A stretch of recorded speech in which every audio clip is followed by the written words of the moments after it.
Hi, you're listening to The Sociology Show, a podcast about absolutely anything to do with the wonderful world of sociology.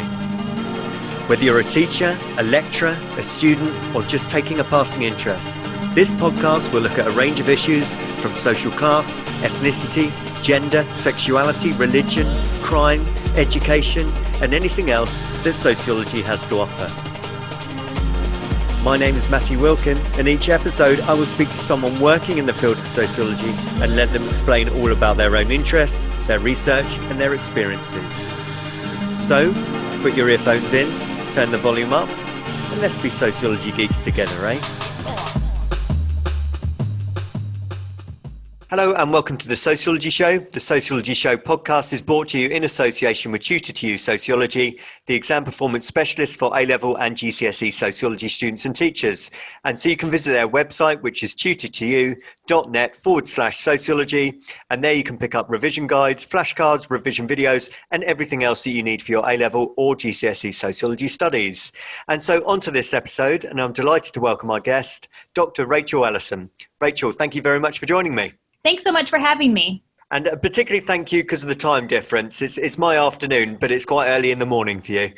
Right. Well, I'm here with some coffee, and so I am ready and excited to talk. Brilliant. You're in Mississippi, is that right? Yes, I am in Mississippi at Mississippi State University. Great. How's the weather there at the moment?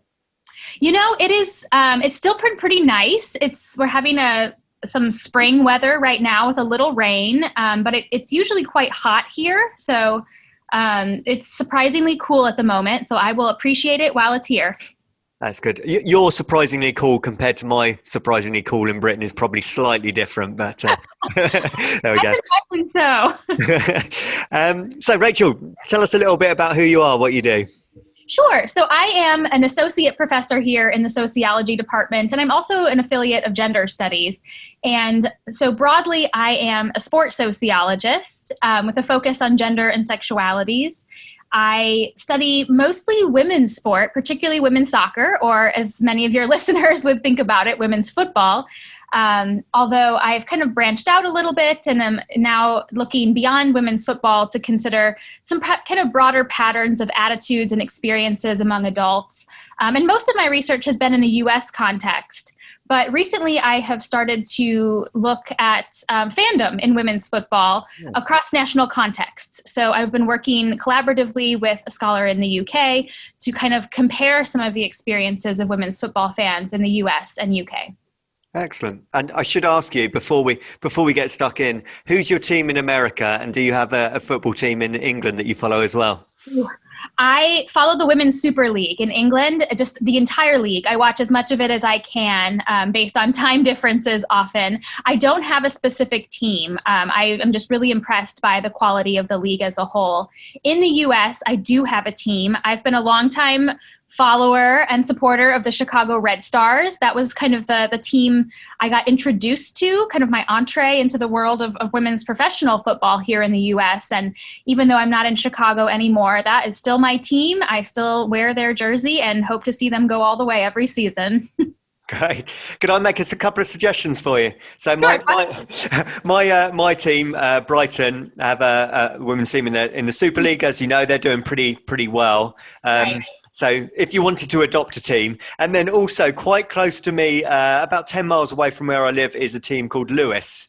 Okay. And Lewis are renowned for the first team that pay their men and women the same wage. Good one to follow.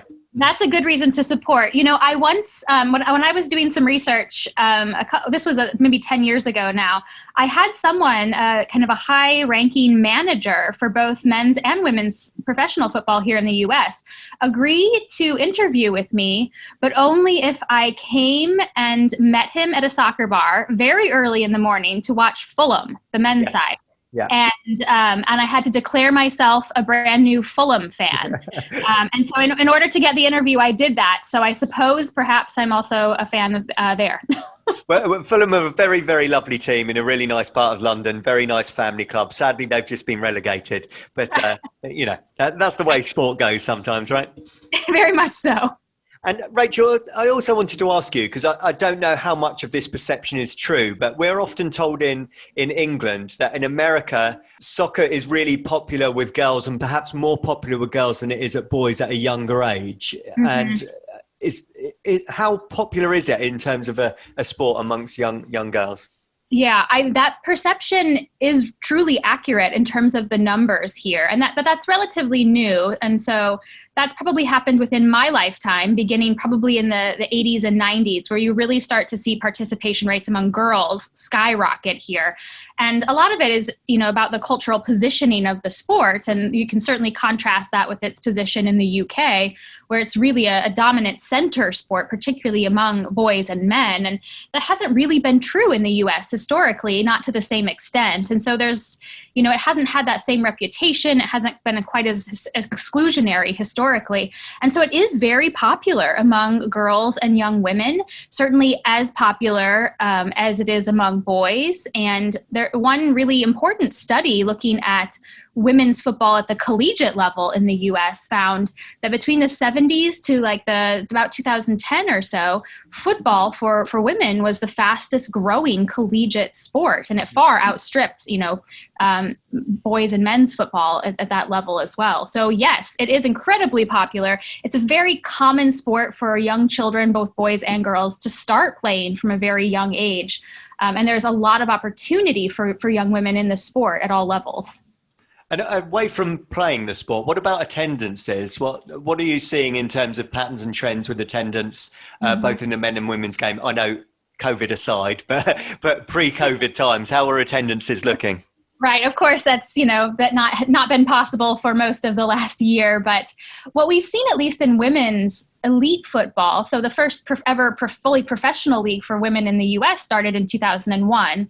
And so we've kind of intermittently had opportunities to attend and watch since then. We've actually seen some really interesting patterns. The first league in 2001 had some pretty high attendances early on. Certainly, they were nothing compared to many of attendances for MLS, for the men's professional league, which had existed far longer and been much more, well established at that point. But we saw really solid, robust attendances, often in, the six figures, so 10,000, 20,000. And for some of these early games. And then the second league that played from 2009 to 2012 saw the exact opposite, very limited attendance. This is when I was formally studying women's soccer, and it wasn't unusual to see crowds of between 2,000 to 4,000. And part of this, I think, is linked to the recession that happened, beginning in around 2008 or so and afterwards. Many people said at the time this was like the worst possible time to begin a new professional sports league. And certainly some of the attendance figures backed that up. But what we've been seeing since this newest league began in 2013 is slow and steady growth in attendance.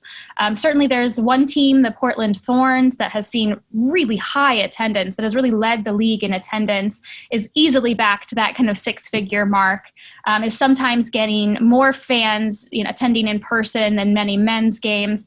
There are other teams, I think, that are still much lower than that, but we have seen slow and steady growth in attendance. And we certainly, I know you're talking about in-person attendance, but if you look at television viewership figures, there are a lot of encouraging signs there that we also have seen some really strong viewership figures for recent matches. Yeah, I wondered how much it had been influenced because, of course, the US women's national team is so successful, world champions. Does that sort of escalate the attendances and also the attraction to the sport as well? To some extent, yes. I think it's kind of a complex story there. Certainly, the U.S. women's national team is very well known in the U.S. Many of its, players are essentially quasi-celebrities that are very widely, known or very popular, well followed on social media. It's kind of gone mainstream, like a lot of kind of athlete celebrities have. And so certainly they are often a big draw to the professional league. If you look at a lot of the marketing images and promotions from the league, they're really often spotlighting a lot of the best known players, which completely makes sense. So yes, the national team players and the team's success is certainly a part of this. But I don't know if it's all of it. There's also historically been a difficulty sometimes translating the popularity of the national team into the popularity of the professional league. There's often a disconnect there, right? So you see in Olympic years, or certainly Women's World Cup years in recent cycles, where the U.S. women's team gets enormous attention from mass media, from television viewership, from just, becoming essentially a household name during this tournament, often because it's performing very well. And then that kind of dies. It's kind of this 4-year cycle where a lot of that attention just kind of dissipates and it doesn't seem to last or translate very well. And so it's kind of a continuing puzzle to some extent for people who are looking to build and grow the sport, is how to kind of break through that 4-year cycle and really generate lasting attention in the other 3 years, not just Women's World Cup years. Yeah, I just wondered if a lot of American soccer fans, do they pay more attention to other leagues? Do they watch the English league or Spanish league in preference to their own American leagues at all? Not really. So I've interviewed a lot of very highly identified women's football fans. So people who are really into women's football, who follow it year round, who watch it, are very knowledgeable and invested members of the fan base.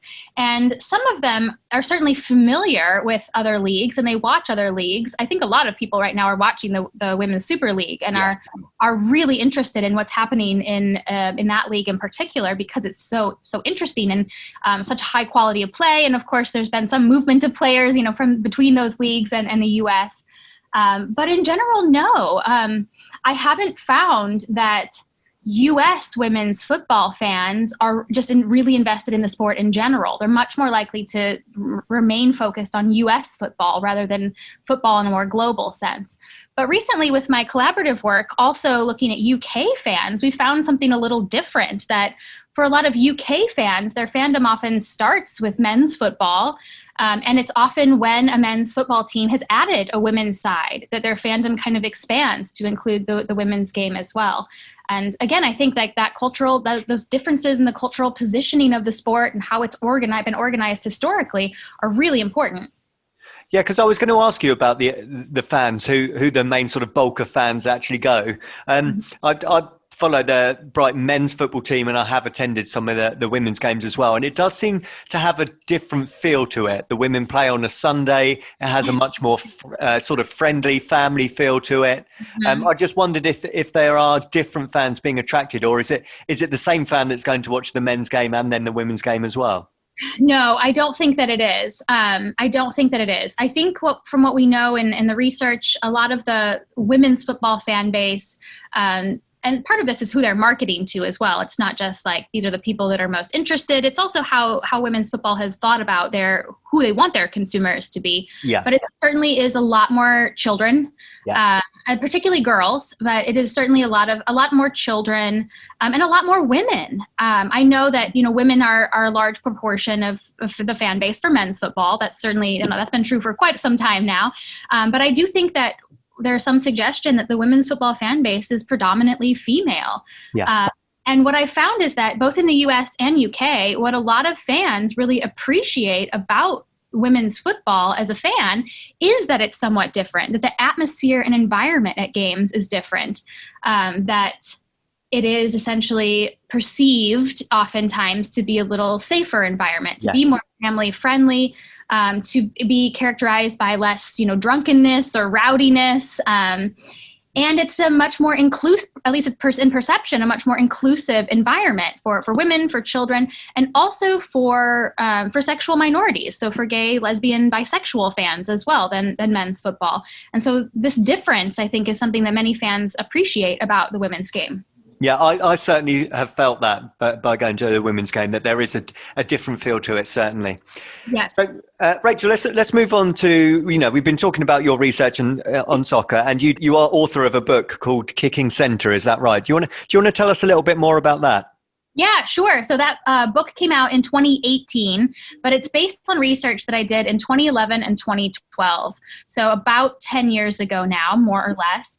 And at that time, I, had grown really interested in understanding the women's professional league. A lot of people, when they're interested in sport, they might study players, right, or athletes.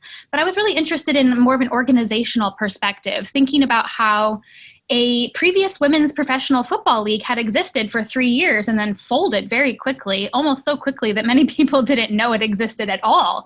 And that was also true in other sports in the 90s and 2000s in the US.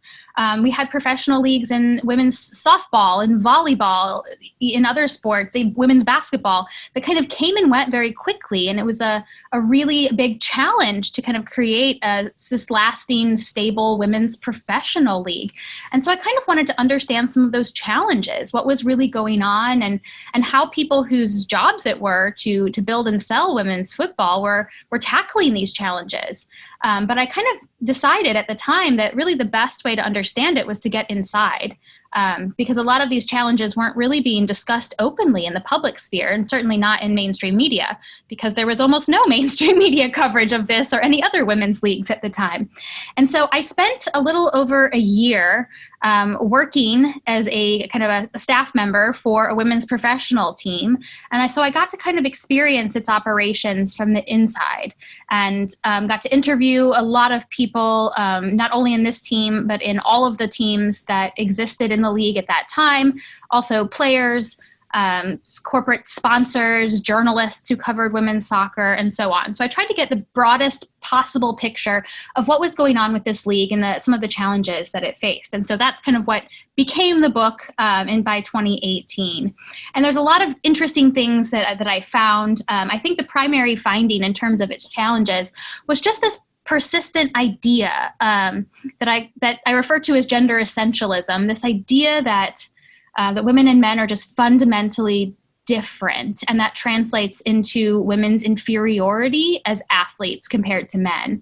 And in a very commercialized, right, for-profit environment like professional sport, that idea translated into this kind of market logic that if women aren't as good at football as men, then therefore nobody will be interested in their play, so they're less worthy of investment, and so on. And so these types of ideas, or the fear that these ideas would be true, often shaped a lot of decisions about investment that people were making, rationales for declining to sponsor the league.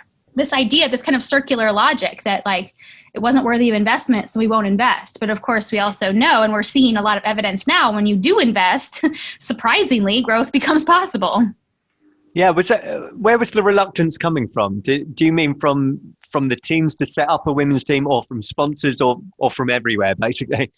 I think not centrally from within the teams or the league itself, right? I don't think it's true that people work in women's football thinking that women's football is less than men's football by any means. I think, but the league was seeking investment. It was seeking investment from media, from corporate partners, and buy-in from potential fans, right? From people, selling season tickets, for instance. And it was like these external entities often that were very reluctant to buy in or to invest in women's football. And this was often the kind of logic they used. It's like, well, you're not big enough. There isn't enough interest. You don't have enough fans in the seats. You don't have enough eyeballs on my product. So it was kind of this assumption of a one-way relationship, that there's not really a lot of interest, presumably because, women's football just isn't that great. And so you're not worth my investment, without recognizing that investment also drives growth, that what women's football needed to gain more followers and to gain visibility were things like, broadcast deals. Yeah. So was there a kind of tipping point? Was there a point where sort of one team escalated and it kind of snowballed then? Not really. And I think partly at the time that I was studying it, that didn't happen, that tipping point, in part because that league also was relatively short-lived. It folded after 3 seasons. And so it didn't really get much of a chance to get off the ground. I think we have seen a tipping point now. The league that exists now began in 2013, so it's the longest lasting fully professional league for women in the US. And we have seen a tipping point, but the tipping point wasn't in 2013. It has only happened, I think, in the last couple of years, where we've seen substantial investments from major corporations. We've seen improvements in broadcast deals. We've seen attendance slowly grow. And so it seems to be a slow process, not necessarily, just one point.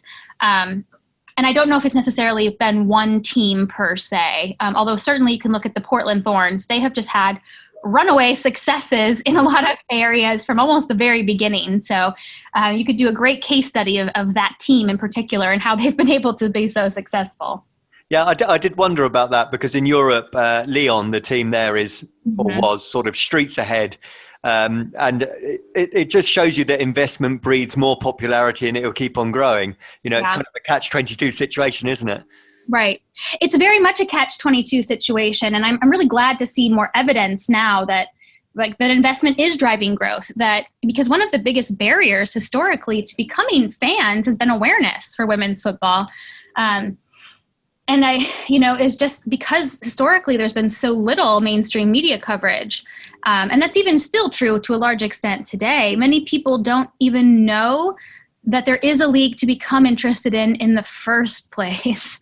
And that is just been a huge barrier. And, that's why I think a lot of mainstream media coverage, of course, strong, quality, respectful coverage is really important to showing people that this does exist, that this is awesome and exciting and worth your time. And I think we've seen that start to happen, which has been incredibly exciting for me as someone who's been studying this for 10 years now, to really see this is kind of what 10 years ago, what I really wanted to see, but didn't see at the time. The Sociology Show podcast relies on the kind contributions of sponsorship and donations. If you enjoy the show, then you can help with the hosting costs by donating as little as £5 on the GoFundMe page. Simply visit uk.gofundme.com and search for The Sociology Show. If you can donate, then you will be sent a Sociology Show pen as a small thank you for your continued support of the show. I was interested in a debate I saw about women's football, Rachel. I was interested to know your kind of view on it. And that is, to what extent should they affiliate with the men's team? We've seen some teams that are set up that are independent, so they don't even have the same kit. They might have a different sponsor, and some that are very, very much affiliated with the men's team. They share, they share the same kit and everything else as well. What do you think is preferable? Because I'm sure a lot of women's team want their own identity, but then also they are part of the club as well, aren't they? Yes. Yeah, and that's it's a great question and a great debate. And I don't know if I have a clear answer to it, because I think it's really, at this moment in time, a set of very obvious trade-offs where there are some clear advantages for women's football, but also some disadvantages. And I know in the UK, that's been, a really dominant model is men's sides that begin new women's sides. And even in the US, we have both independent clubs, but also women's sides that are organized underneath men's sides. And so we have evidence, of both of these models and what they're looking like. And I think for women's football, some of the major advantages have just been in resources and infrastructure. When you do affiliate with a men's team, you're often affiliating with a team that's existed for a long time, that has lots of dedicated staff people who have lots of experience in soccer marketing. They often have resources, facilities, infrastructures, that independent clubs often don't match, at least not right away. And so I think there's been some major advantages of affiliating. There's also then this existing fan base. And I do see some evidence in my research that when men's teams add a women's side, they can translate some of the fans of the men's side into fans of the women's side as well. In part because it's right. You're a fan of the team or the brand, or the city in some cases, right? And so why not support the women as well? Because they also represent the thing that you support.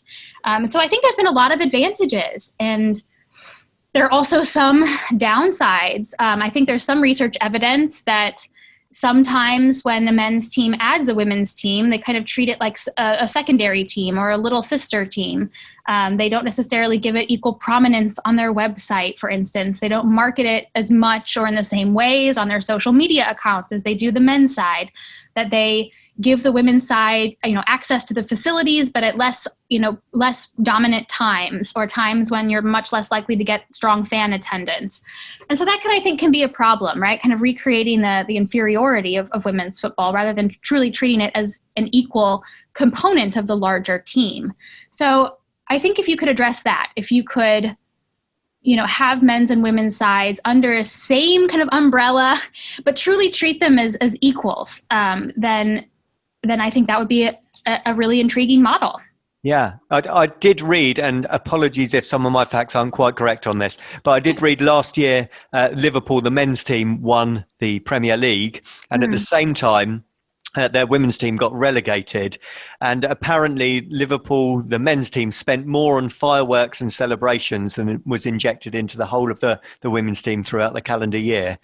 And that would be a worry, wouldn't it? That it becomes seen as a secondary or an add-on, or just a slight attachment or an afterthought or something like that. Yeah, right. And so I wasn't aware of that example from Liverpool, but that's exactly the type of thing that would be my concern, is at worst treating the women's side like it's just some sort of charity add-on, or it's, to say that we have it in terms of our public image, and without actually making a deep commitment to the women's game. So where do we go from here then, Rachel? I mean, we're already seeing progress. We're seeing massive improvement, numbers going up, popularity going up, but obviously still a long way to go. What would you say needs to happen next? I think a lot of these metrics, for women's football at an elite level are promising. They're relatively new. A lot of these patterns are young. And I think from a sociologist's perspective, you have to take the long view. There have been times in the past where we have seen moments of progress for women in sport in general. And oftentimes those don't last. They're often met with substantial backlash, or other forms of organization, or other changes in society that ultimately, within 10, 20 years kind of erase a lot of those gains. And so one question is really whether we see these trends continue, and how we can kind of guarantee that they continue, that we get, increases in strong quality media coverage and mainstream outlets, that we get greater resources, that we kind of expand women's football.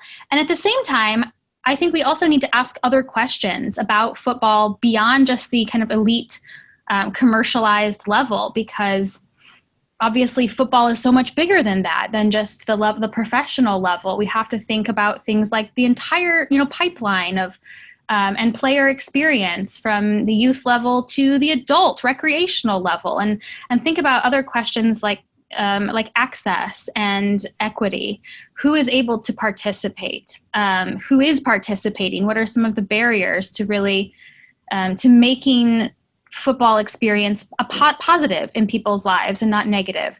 So I think about the youth football level a lot, because at least in the US, there have been a lot of concerns about youth experience in sport and in football for both girls and boys, because a lot of youth experience is kind of funneled through a kind of private pay-to-play pipeline, where opportunities only exist for relatively affluent young people. Mm-hmm. And so there's a lot of people that are kind of excluded from being a part of the football community as players, which I don't know for sure, but may also translate later on into people's interest in following football.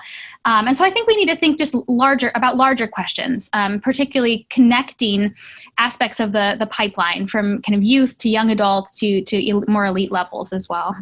Yeah, agree with that. And I just wondered, I don't know how this works in America, Rachel, but one of the issues that we have in the UK, or it's an issue I think that the women's team has, is that the games tend to be at 2 p.m. in the afternoon on a Sunday. And for many people, that's either family time or that's where having their Sunday dinner.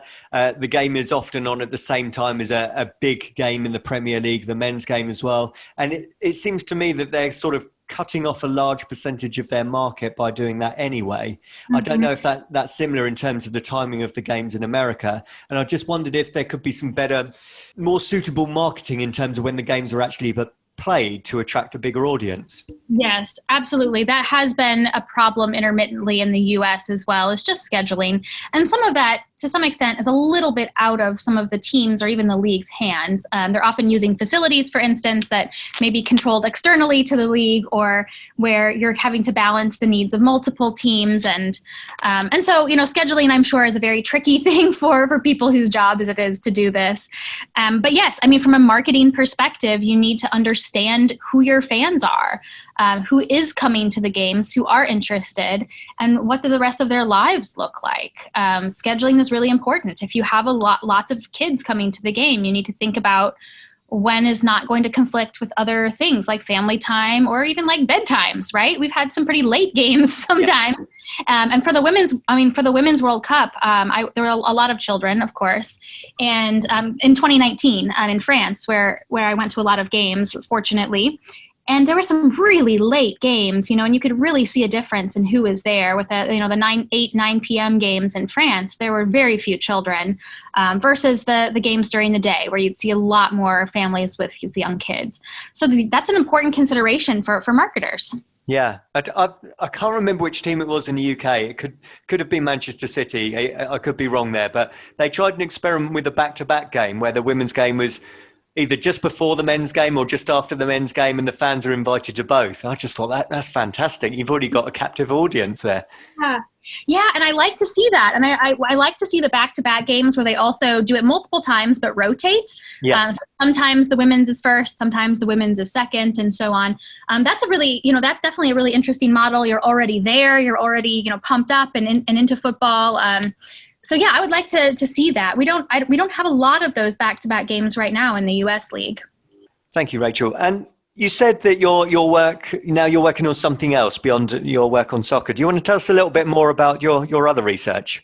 Sure. Yeah. So I, beyond just the soccer, I have been collaborating with Chris Noster at Ohio State University.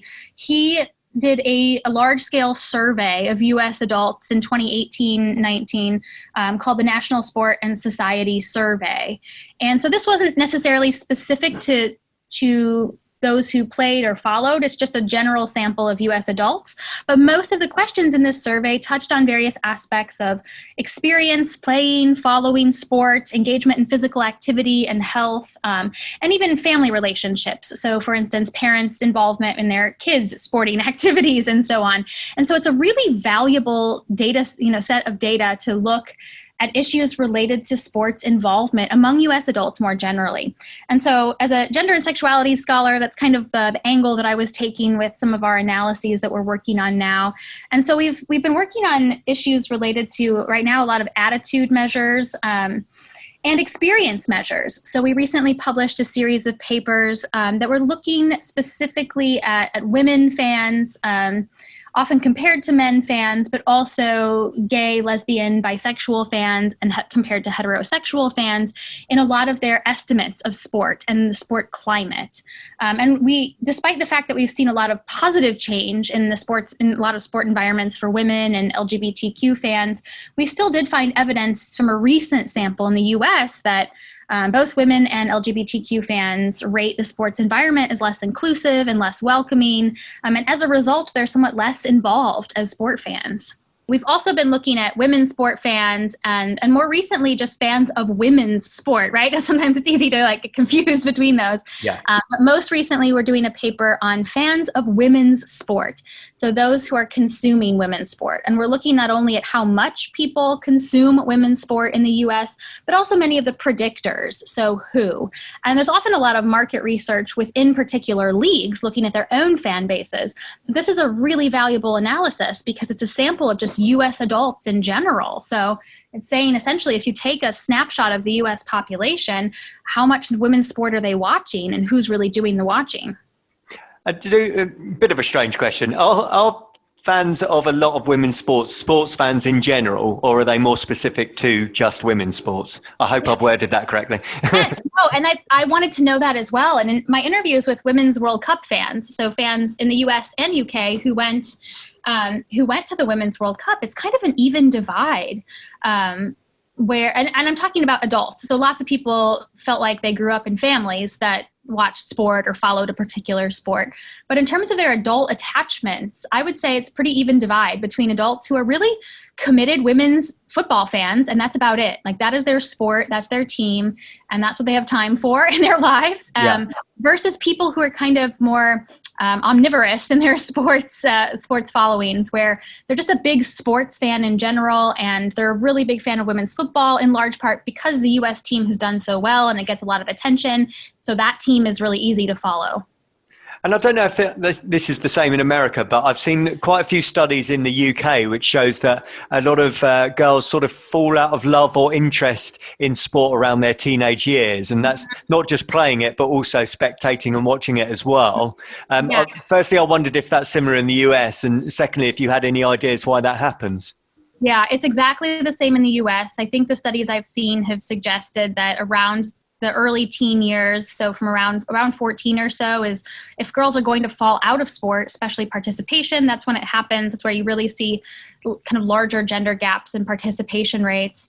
And I do think you see this disconnect where I think historically, a lot of marketers have maybe assumed that because so many more girls and young women were playing sports than in the past, that would just inherently translate into an interest in watching sport. So there was this huge untapped market of women waiting to be sports fans of women's sport. And there's some truth to that, right? Certainly there are women who follow women's sports and their own playing is a part of that. But I don't think we've seen that happen the way, like, as much as we imagined that it would, that having played sport doesn't always easily or neatly translate into following and watching women's sport for young women. And it's a really good question. There isn't a ton of research that I'm aware of that looks at this, although there is some.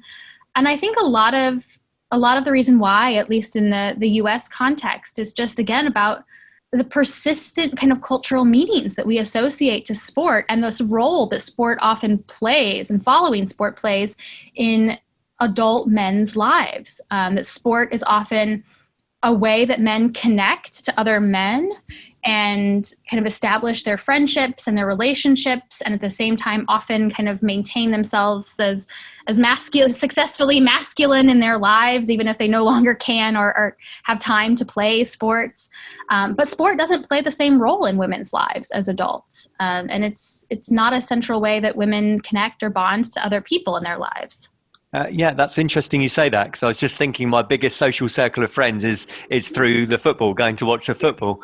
It's a big part of many males' lives. So I just wonder if that may change for women. Will they see that as a bigger social circle and network in the future?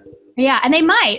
And certainly, I'm sure part of the issue has been access historically and opportunity. It's just, if you wanted to create a women's friendship circle that was based in women's football, you probably could do that now in a way that you couldn't even a decade ago.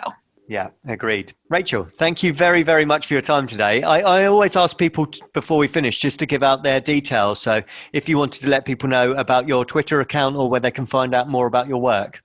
Sure. So I am on Twitter. My username is RALLIS2, Rallis2. So I post a lot of women's sports stories and interesting things about women's football. And certainly anybody who's listening who's interested in knowing more or talking further about women's football, you can send me a message through Twitter. Great. Thank you. And how can people get hold of the book if they wanted to read a little bit more?